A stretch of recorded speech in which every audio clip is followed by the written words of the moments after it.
All right, everyone, good afternoon. Just wanted to holler at you real quick about the election. So it's very obvious now Joe Biden is the president-elect. The media is doing an awful job of covering this and understanding, the nuances of the vote collection. But it's pretty simple. So this was bound to happen. This was going to be long and drawn out simply because most Democrats voted by mail. Most Republicans voted in person on November 3rd.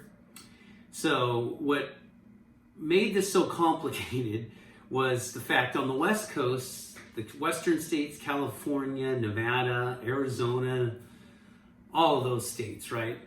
They counted the votes as they came in. Early voting, vote by mail. And in Arizona, they've been voting by mail for a long time. This is not like a cultural divide between Democrats and Republicans. So because the early votes count first, because the absentee ballots that came in first got counted first, that's why Joe Biden built a pretty substantial lead early on in Arizona. And of course, it's kind of leveled off. And, I'd say Trump still probably has a 5 or 10% chance of winning Arizona. But I'm pretty sure things are trending the other way, and it's going to look like Biden wins that too. But either way, it's going to become a non-issue because the opposite has been happening in Michigan, Pennsylvania, and Wisconsin. So, and we knew this because if you've been following this election closely, like I have, Vice back in June did a whole segment on the red mirage. And for those of you that are not familiar with the term red mirage, it just basically means that because Republicans were going to exclusively be voting on election day, and because Democrats are almost exclusively going to be voting by mail, and the fact that in those states I just mentioned, Michigan, Wisconsin, and Pennsylvania, they don't count any of those votes until the polls close and same-day voting's over. So it appears like Trump's had this resounding victory, but as time ticks on and the days pass by and they start actually counting the mail-in ballots, it flips the other way. And this was an unavoidable scenario. I shouldn't say it's unavoidable. These states could have counted the ballots as they came in, and it wouldn't have created so many problems with people's perceptions. Like I said, people covered this extensively in media, just in small parts of media, not major media. So Vice did a study on this. Did a whole entire segment on this. And I believe it was people at Vox also covered this as well. And they ran 15 models back in June. And of those 15 models, 10 of them literally showed the red mirage. So that's what we're experiencing right now. Last night at about 2 a.m. when I went to bed, I should say in the morning, but to me it's like nighttime. I was going to bed and I saw that I believe it was, I got to figure out the name of the county again. I think it was Clay County in Georgia. There was 18,000 votes that had to be counted. And what ended up happening was Joe Biden got 18,000 of those votes, and and Trump only got 200. So I got it right here. It flipped at 2 a.m., and I remember texting this to people. There were 1,800 votes in Clayton County, Georgia, and Trump got 200 of them, and that pushed Joe Biden ahead by 917 votes. Now, he's further out than that at the moment. I have him right here on Decision Desk at 2,450,000, and Donald Trump is at 2,449,000. It's still pretty close, but you got to remember all these votes that are still coming in that are being counted are around Atlanta, and that's mostly Democratic voters. Okay, let's move to Pennsylvania because they're still not calling this, but it's pretty much a done deal. So I believe Trump led by almost 6 percentage points on election night. Now, the count at the moment, and this was done probably a couple hours ago, so could be even different now. Biden's at 3,314,000, and the Donald's at 3,300,000. So there's already almost a 15,000 vote difference. And if that holds, and it's gonna hold because they're counting all these mail-in ballots, which we know are Democratic votes, and even the ones that are coming in from conservative districts, the fact that they're mail-in ballots, they're breaking 80 to 20 towards Biden. So this election's done. Joe Biden's the next president-elect. I know some of my friends that are Democrats know I'm not a big fan of Joe Biden. I'm not. But I'm definitely happy he won this election because I think there's a big difference between Joe Biden and Donald Trump. Yeah, there's quite a dramatic difference, and I'll take Joe Biden any day. But yeah, so that's where we're at the moment. I think, yeah, a Biden presidency is going to be quite a bit better. I'm not saying it's going to be even good, but it will be remarkably better than Donald Trump. It will be less incompetent, to say the least. What I'm not excited about is he's not a progressive at all.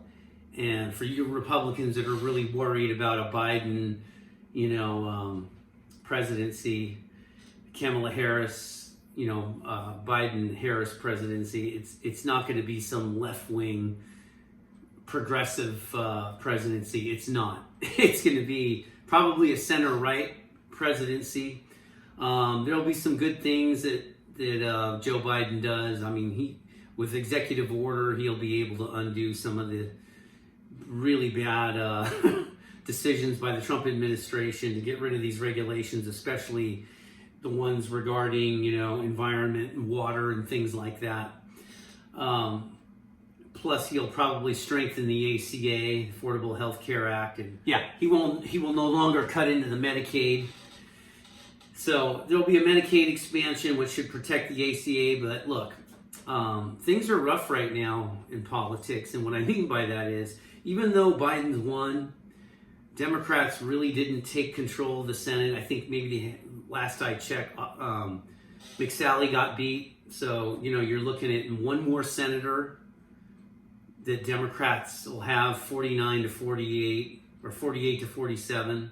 So I guess Kamala Harris would be considered the 49th because the vice president is the president of the Senate. It's going to be tough. I'm telling you, I don't think a lot's going to get done legislatively in the next 4 years. And even if by some act of God, McConnell's not able to sabotage every good piece of legislation that Biden will have, people are going to sue. They're going to bring it to the Supreme Court. The Supreme Court is a conservative Supreme Court now. It's going to be a 6-3 vote on all this stuff. And I honestly don't see how any new legislation is going to get through. It's probably going to, basically what I'm trying to say here in the most convoluted way possible, you're going to have the Federalist judges, which is Kavanaugh definitely, and Coney Barrett. And I'm pretty sure they're going to strike down everything that the Biden administration passes as legislation, and they'll probably rule it is unconstitutional. So there you go. It's going to be probably a kind of a strange 4 years, like a game of ping pong. McConnell's still going to be in charge of the Senate, most likely. And if not, he'll be powerful enough to obstruct things. And even Democrats lost some seats in the House. I don't even know how that's possible, but they managed to do it. So yeah, it's a big win as far as Biden getting in and Trump losing. But I don't know from a policy standpoint how different it's going to be with legislation, because one party isn't going to have a lot of power over the other, for sure. Biden will have a lot more say over foreign policy. He'll probably get us back in the Iran deal, which is good. We'll avoid a potential war there. But he's going to double down on Afghanistan. He's going to double down on Iraq. It's pretty much going to be the same stuff. It'll be different, but not that much different. It'll be a lot like when Obama or Clinton or even Bush was president to some degree on foreign policy. But yeah, just the same, Trump's out of office.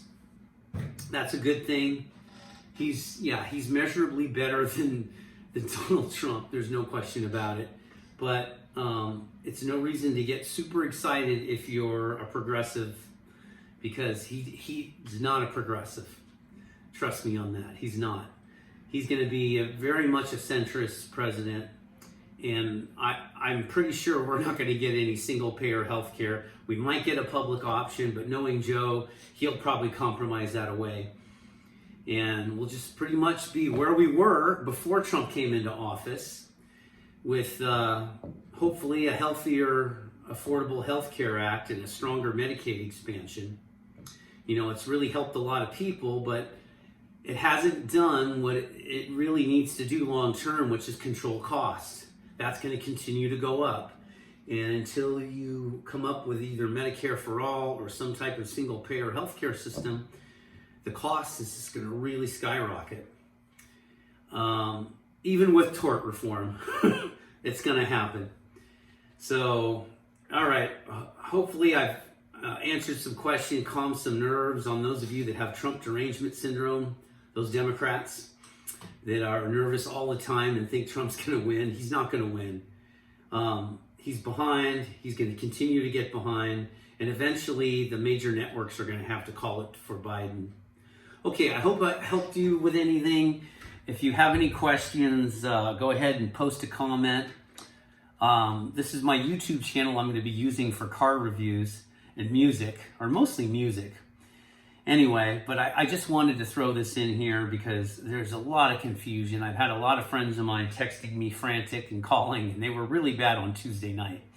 And I just told them, calm down.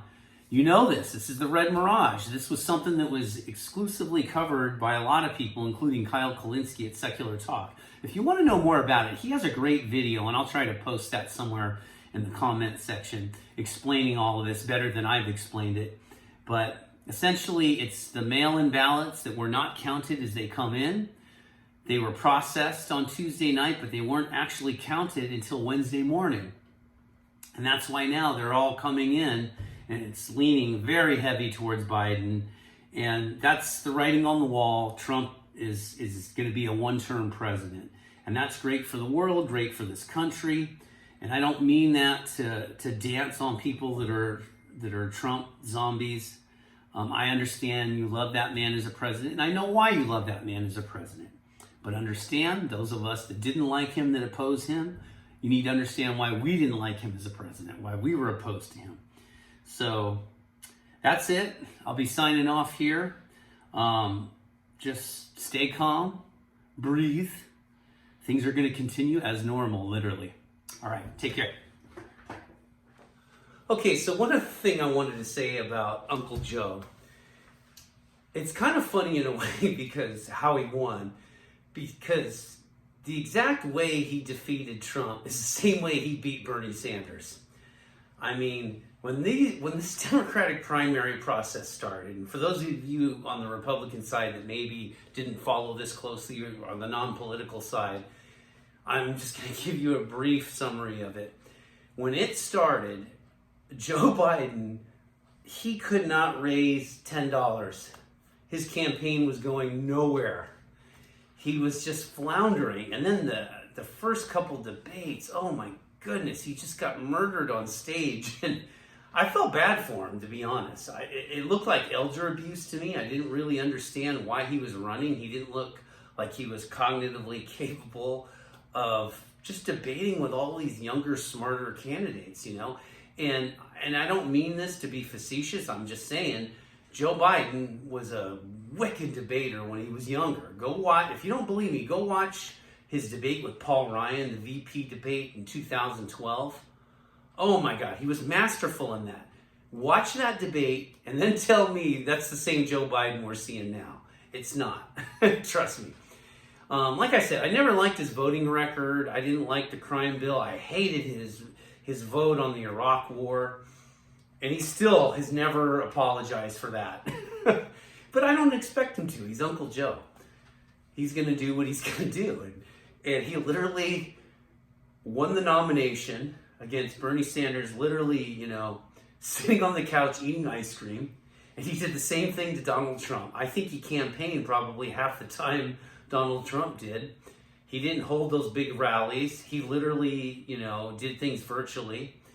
And he even in the 8th or 9th day running up to the election, he spent 2 days at his house doing what? Sitting on the couch eating ice cream, watching Friends or whatever the hell his favorite shows are. Anyway, so it's kind of funny to think about. But that's Uncle Joe. I mean, he was literally losing to Bernie Sanders, and then when James Clyburn endorsed him, which was huge, because if you're going to win a Democratic primary, you got to get that black Southern vote. And that's an area where Bernie Sanders struggled, and he failed to secure any endorsements. He should have gotten Clyburn's vote, but he didn't get it. Clyburn's endorsement. He didn't get it. And that was enough of a boost for him to win South Carolina to get him into position. He was still 4th place in some of the other primaries, but here's the thing. When Super Tuesday rolled around, literally 2 days before, Amy Klobuchar and Mayor Pete, who were very competitive, Klobuchar was supposed to win Minnesota. At the last second, I'm talking like the late Saturday night before Super Tuesday, she drops out and she endorses Joe Biden. And mysteriously, 2 hours later, so does Mayor Pete. So instead of it being a 5-horse race, it literally became a 2-horse race, and everyone circled their wagons in the Democratic Party around one candidate, and that was Joe Biden. Now here's the reason why I'm doing this video. I'm going to give Trump a little bit of credit here, because Trump actually figured out that Joe was going to be the nominee. And I remember, watching a Kyle Kulinski video where he was talking about, how crazy and stupid Trump is for even thinking that Joe Biden's going to be the nominee, and why he risked,